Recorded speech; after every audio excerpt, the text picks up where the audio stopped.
mag-return ng order or item dito kay Shopee, no? At mag-request ng refund kay seller.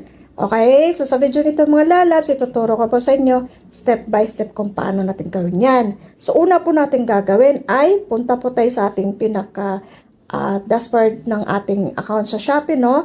Dito sa Me, ayan, click po natin tong may account. Tapos, punta tayo dito sa to receive, ayan, click po natin yan. Okay? So, pag-click po natin dito, makikita natin yung mga list of orders natin.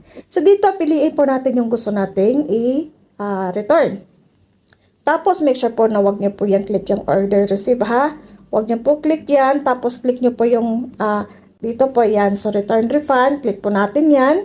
Tapos po, kasunod dito tayo mapupunta, no? So, may dalawang pagpipilian. I want to return my items at I didn't receive my items. So, pili tayo dito. So, I want to return my items. So, yan. Pagkatapos po dito ang kasunod, no? So, dito sa reason